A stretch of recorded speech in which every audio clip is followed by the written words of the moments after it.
Welcome to the Daily Pulse, ladies and gentlemen. I am Jaime White, your host. The show is where woke goes to cry. You know, there's a buzz going on right now. I'm going to do a couple of stories, then we're going to get to some serious stuff. But the first buzz, and today we're going to introduce the golden plunger. The golden plunger. It's for getting shit out of your state. Now, the first story I want to talk about today actually happened about a year ago.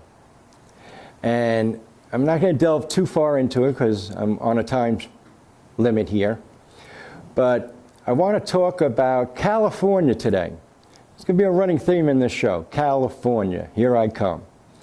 So, the California hierarchies, sometimes they want to keep land from people. They want to take the land, or you're not allowed to build on the land. But they have to use EPA regulations. They have to use, Federal Endangered Species Act type of stuff. And there was this one little plot of land somewhere in California. Who the hell knows where? I don't care. And about a year and a half ago, they took it from these people. They just took it away. And they took it away because there was and they claimed the reason they had to take it away is because of a bee. Yes, a bee. Like a bzz. Bzzz. Okay. That's the buzz. Well, they decided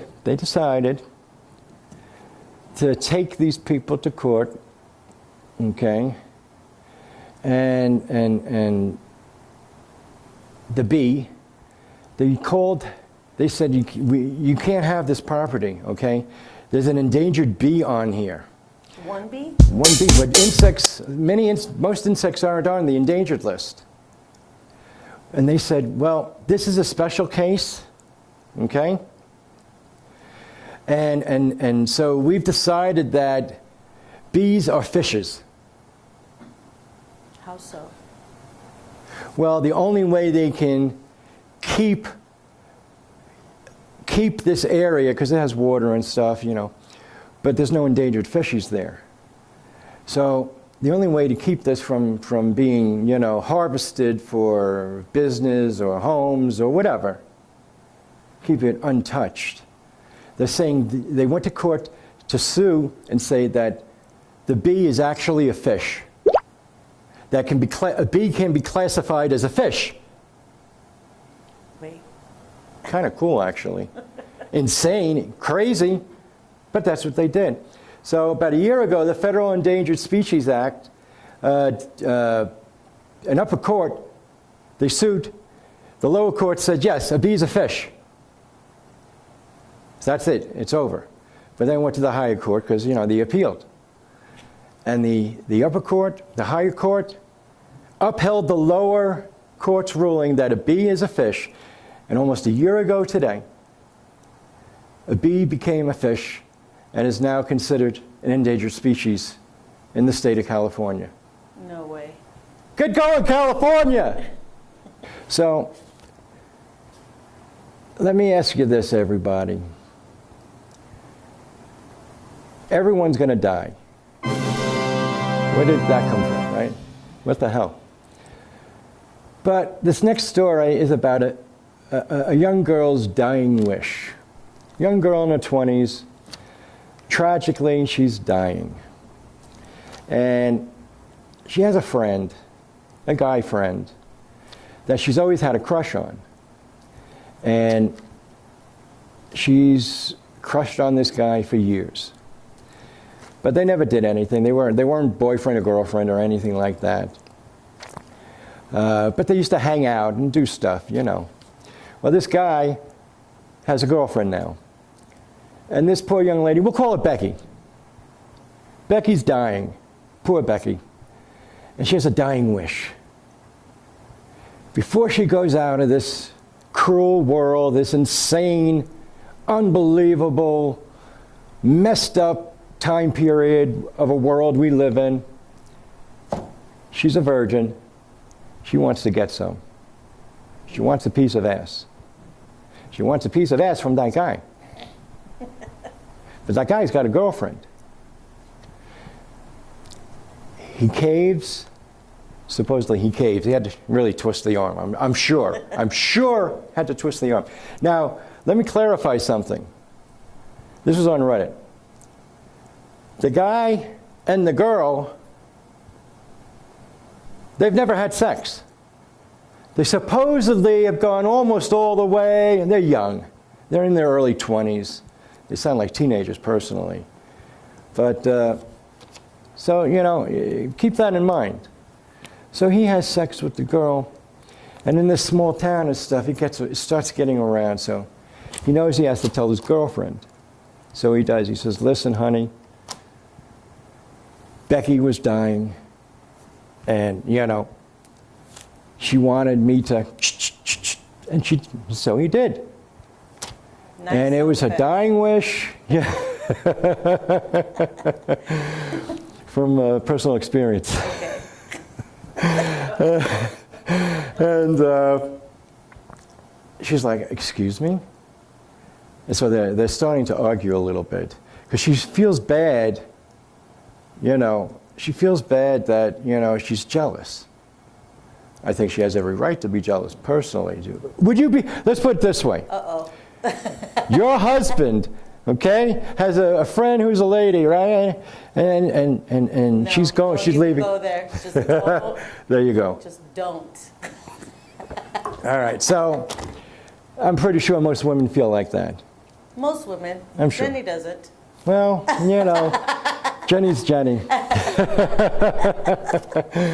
So I'm trying to imagine this conversation. Honey, you know, Becky's dying. And she's like, well, you know, I think I heard something about you having sex with her. Did you cheat on Becky with me? Well, it was her dying wish. Well, aren't you full of yourself? You know what I'm saying? Like, honey, I promise it was a one-time thing. It was a one-time thing. Of course it's a one-time thing. The broad's dead. Jesus. I mean, come on. I mean, I could just see him saying to her, I was thinking of you the whole time. I wonder what her response would be. Oh, gee, thanks. You're wishing me dead now? I mean, Yeah. what the hell is that? Would you? I mean, I talked to my wife, and she had a really weird take on it. She was like, since they hadn't had sex, and as long as he doesn't have sex with her before telling her, it wasn't cheating on her because you're just dating. You're just there till you find something better. But what if that dating turns into marriage? Well, and then, you know, but think about that. No. I disagree with my wife too. Yeah. But, you know, she says, well, they hadn't had sex. They're just boyfriend and girlfriend. There's nothing exclusive. So, you know, I guess there's some sort of weird logic, but my wife's libertarian. You know, I don't fault her for it. Anyway, I just think that dying wishes thing is a little weird. You know, there is no woman, I mean, first of all, I wouldn't do that to my ex. My ex would take me with me. I mean, that would be a no-brainer. My ex would kill me. But I don't know. I just don't get that kind of dying wish stuff. So anyway, two little weird stories about the bees and, you know, the bees. So Yeah. anyway, okay, we need to get into something serious here. Rob Banta. Do you know who that is? He is the Attorney General for the state of California. I'm going to give you his telephone number, and then I'm going to go on to what he did. And if anybody out there politely and respectfully disagrees, then you need to call up the Public Inquiry Office of the Attorney General in the state of California, and you need to let them know. The telephone number is 916 210-6276. I called it. I'd like to see if you call it. You have to go through some stuff on the phone, but you can get to somebody. Rob Banta sued the Chino School District. Why did he sue the Chino School District? Why? Because they had a policy. A policy for transgender kids. And their policy for transgender kids was to inform the parents when one of the kids wants to transition, i.e., if a girl wants to use the boys' room, a boy wants to use the girls' room, you know, start wearing the opposite sex clothes, male, female pronouns, whatever. Well, Rob Banta, Banta. He said that cannot be allowed because parents are too dangerous and it would put the kids' lives in danger. He's saying the parents would hurt these children, possibly kill them, just for finding out they're transitioning. Now, meanwhile, in the school district, if you want to give a child 2 Advil, you have to get a waiver from the parents. You have to. Right. Okay? So according to the mentality of this Attorney General, parents are a danger. They are horrific. They are awful. And they do not have a right to know. And they do not have a right to know what their own children are up to. Are you kidding me? The parents are dangerous. So he sued. And it went to a superior, San Bernardino Superior Court judge. Democrat. Bant is also a Democrat. And he wants it halted. The judge sided with Mr. Banta. He said, "You're right. Parents are dangerous. Parents could hurt their children if they find this out. Most parents would hurt their children if they find this out." Huh? What world do we live in? Yeah. Poor kid. First of all, this judge, Judge Thomas S. Garza, I don't know if he's appointed or if he's elected. He needs to go. He needs to go. And the people of California can't put up with this guy. This judge is a moron. Okay, plain and simple. Now remember, this is all my opinion. I'm allowed my opinion because supposedly there's freedom of speech. And Judge Garza, you are an idiot. Parents are no more dangerous to their children. Well, I better not say what I want to say. But you're dangerous, and Rob Bant is dangerous. So let me ask you this. If the children get a bad grade, they send it home, aren't they afraid the parents might hurt them? I mean, if they're going to hurt them over transitioning, why wouldn't they hurt them over a bad grade? Now, there are bad parents out there. There's no doubt about that. You don't need a transitioning to get these kids hurt. I mean, just them saying good morning is going to get them slapped around. Parents have the right. You know, my mom, I used to, you know, I could be a bit of a troublemaker when I was a kid. And my mom would yell at me. And my mom always said something, I'm sure many other parents have said this, but it always stuck with me.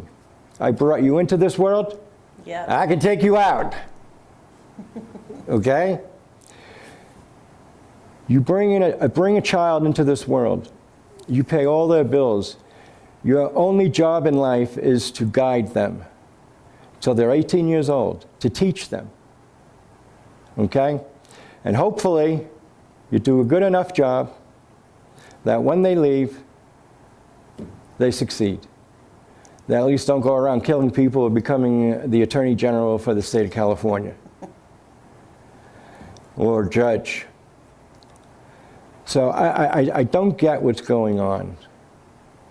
And so people, very politely and respectfully, if you have an opinion that kids belong to the parents and that no judge and no school has the right to take your child away and decide what's best for them without your permission, I would call 916-210-6276.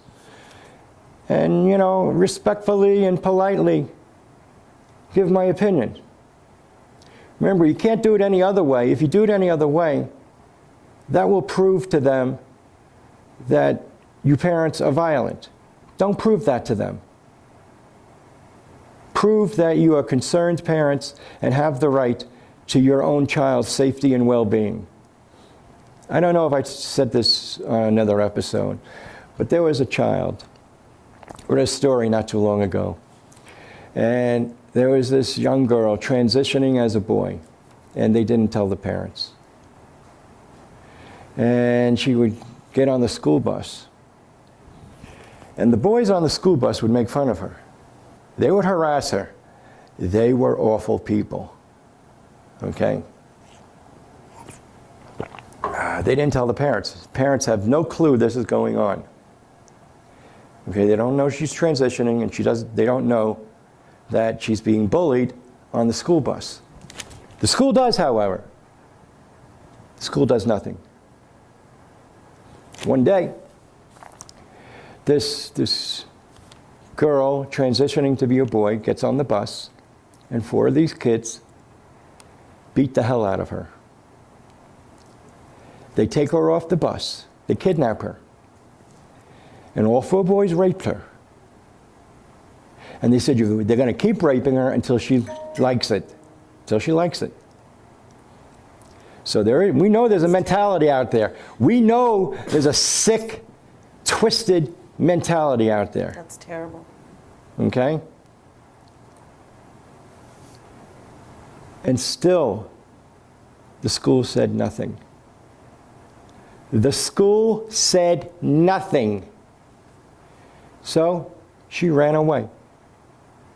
She is missing till this day.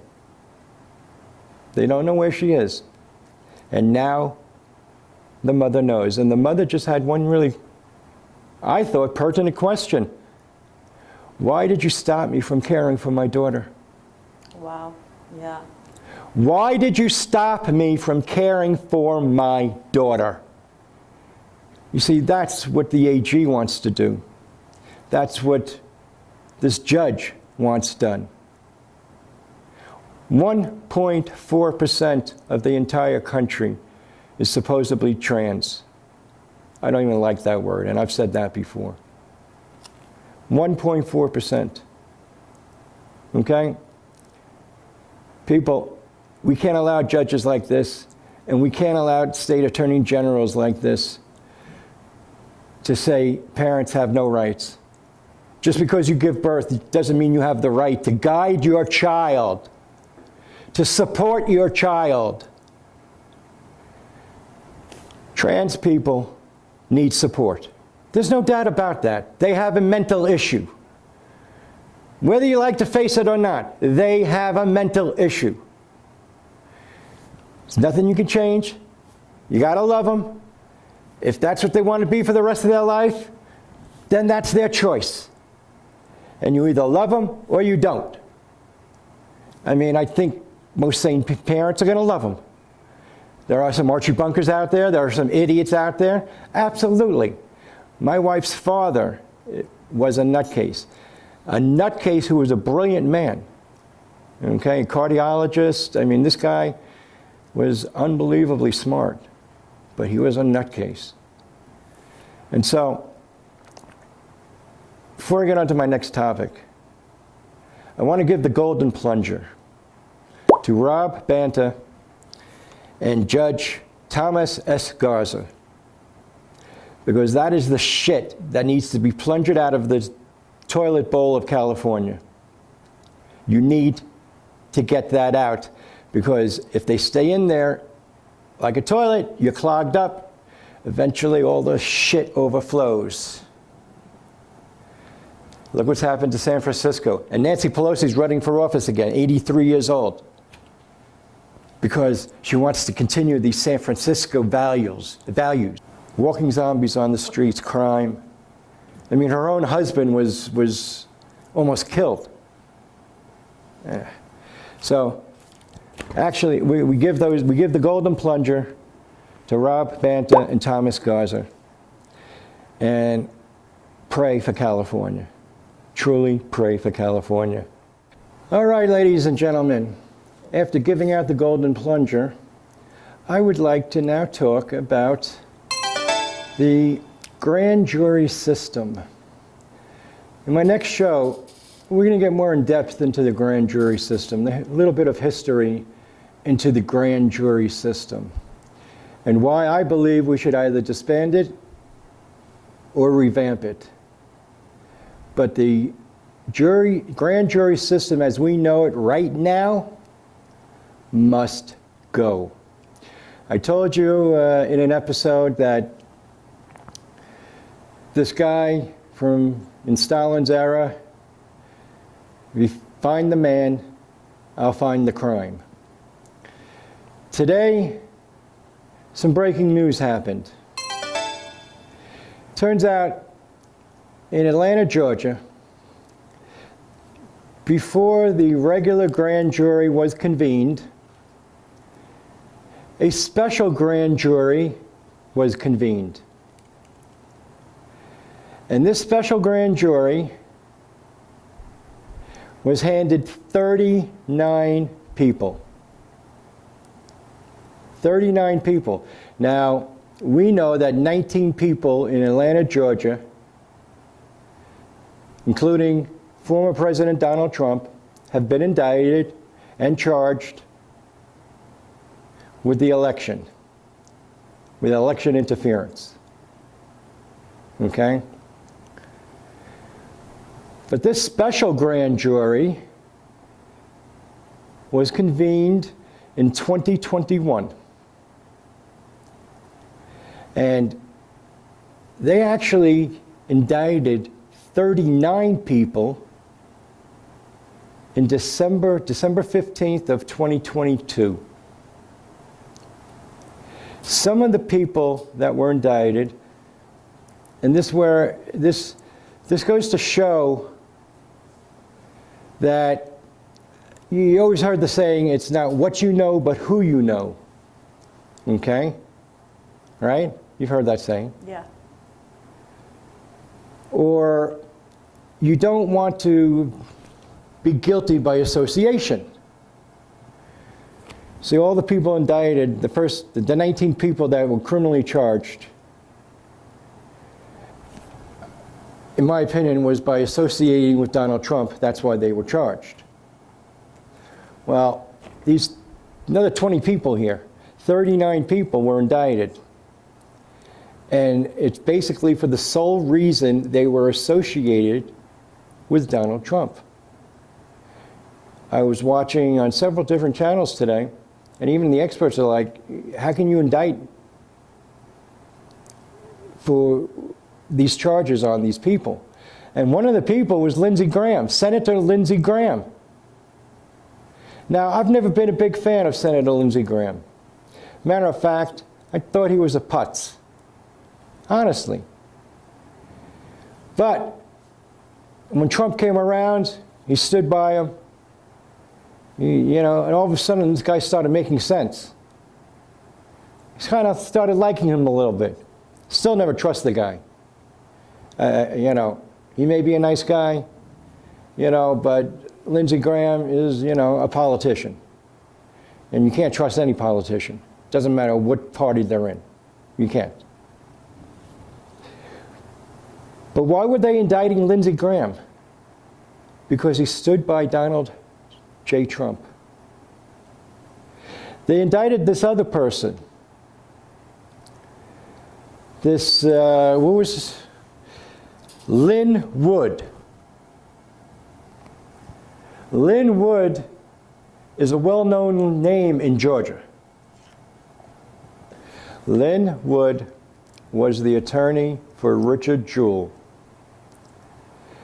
That was the guy everyone knows was accused of the Olympic bombing in Atlanta back in what, the 90s, 96? I think it was the 96 games. And while everybody crucified this guy, only two people stood by Richard Jewell, Lynn Wood and Sean Hannity.